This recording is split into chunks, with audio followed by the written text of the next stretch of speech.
اور وہ جو اللہ کے راستے میں جائیں وہ کتنے خوش قسمت ہیں، کتنے بڑے نصیبے والے ہیں، اللہ کے راستے میں جا رہے ہیں۔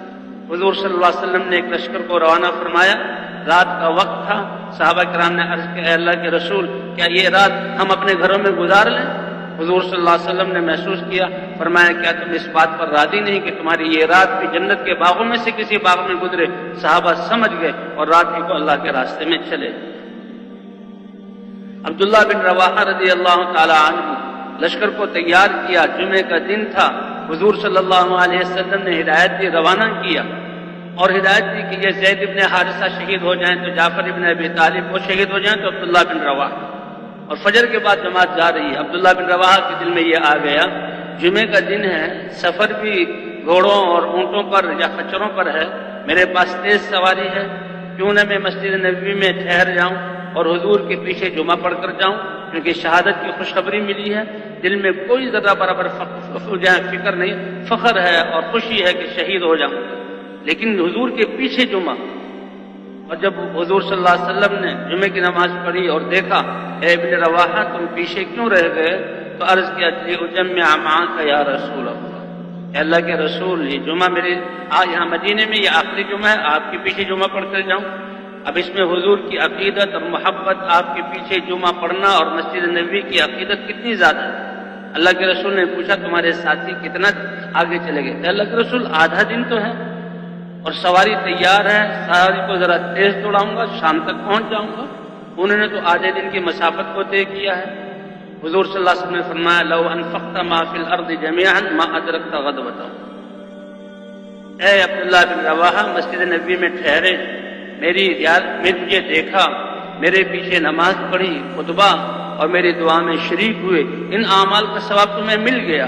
اس پر اللہ کا رسول مزید کہہ رہا ہے، روئے زمین کے خزانے کے مالک ہو کر اللہ کے راستے میں خرچ کر دو، تو وہ جو اللہ کے راستے میں جہاد کے لیے اور دین کی دعوت اور غزوے کے لیے گئے ہیں، تم ان کے آدھے دن کے ثواب کو پہنچ نہیں سکتے۔ اس لیے بھائی جلدی نکلنا، جو ذمہ دار ساتھی ہوں ان کی طاعت ہماری تربیت۔ تم حضور صحابہ کرام فرماتے ہیں، ہم نے حضور صلی اللہ علیہ وسلم سے بیعت کی، تنگی میں، فراخی میں، خوشی میں اور پریشانی میں، ہر حال میں، علی السمع والطاعہ، کہ ہم اپنے بڑوں کی بات کو سنیں گے اور طاعت کریں گے۔ یہ ایک تربیت ہے۔ فرمایا جس نے میرے امیر کی اطاعت کرنا سیکھ لی اس نے میری اطاعت کی، اور جس نے میری اطاعت کی اس کے لیے اللہ کی اطاعت آسان ہوگی، اور جس نے اللہ کی اطاعت کی وہ کامیاب ہو گیا۔ وَمَن يُطِعِ اللَّهَ وَرَسُولَهُ فَقَدْ فَازَ فَوْزًا عَظِيمًا۔ جی ہاں، تو امیر کی ذمہ دار کی ساتھی کی بات کو مان کر چلنا ہے اور اپنے آپ کو حوالے کر دینا۔ ہم نے پوری دنیا کی نیت کی ہے، تشکیل جہاں بھی ہو جائے۔ جب نیت ہماری پوری دنیا کی ہے، صحراؤں میں تشکیل ہو، جنگلوں میں تشکیل ہو، شہروں میں تشکیل ہو، ہم پورے عالم کو دیکھ کر محنت کر رہے ہیں، سامنے رکھ کر محنت کر رہے ہیں، اللہ ہماری تربیت بھی اس کے مطابق فرمائیں گے، اللہ ہماری نیت اور اعمال کا اثر پورے عالم پر ڈالیں گے، اور قیامت میں اجر بھی ہمارے اعمال کا اسی طرح ملے گا۔ ایک اپنی ذاتی حیثیت سے ایک عمل کو کرنا ہے، ایک پوری دنیا میں اللہ کا دین زندہ ہو جائے۔ اس لیے کہتے ہیں کہ اللہ کی راہ میں ایک گھڑی کھڑے ہونے والے کا ثواب بیت اللہ کے اندر شب قدر اور رمضان کی اور حج الاسود کے سامنے عبادت سے کہیں زیادہ افضل ہے۔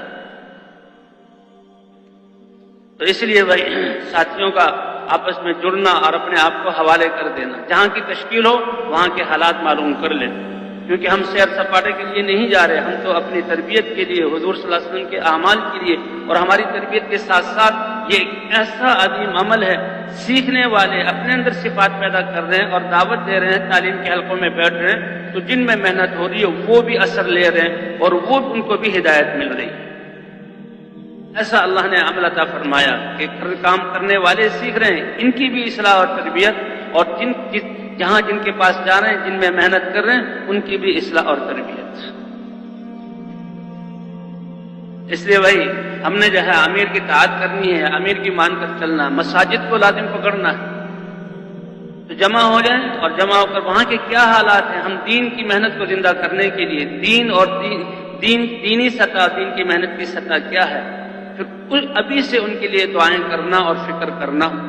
یہ عقل اور سمجھ اور فکر انسان کی وہ نعمت ہے کہ جب اللہ کے دین کے لیے اس کو استعمال کرے گا، اللہ برکتیں عطا فرمائیں گے، اللہ راہیں سجھائیں گے، ہدایت دینے والے اللہ ہیں۔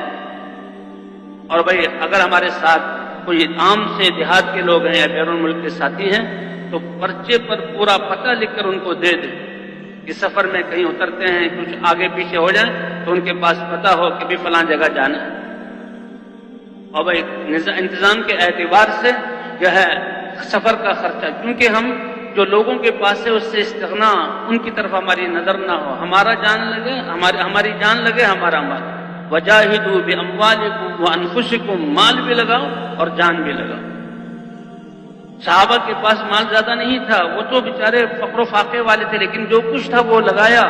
اور پھر اللہ نے دنیا میں بھی ان کو کتنا دیا اور آخرت میں بھی کیا اللہ نے وعدے کیے. مقصود نہیں کہ زیادہ ہو وہ لگاؤ، جتنا ہو وہ لگا دو. اس لیے جاتے ہوئے بھائی ایک وقت کا تیار کھانا لے جائیں، کہیں ہم بے وقت پہنچیں تو کسی کو تکلیف نہ ہو، ساتھی پریشان نہ ہو. اور ترتیب کے لیے خرچہ بھی جمع کر لیا جائے، راستے کا زیادہ کرایہ ایک طرف کا اور ایک وقت کے کھانے کا یہ جمع کر لیا جائے. اور یہ پیسے جو ہے ایک ساتھی کے پاس نہ رکھ سکتے.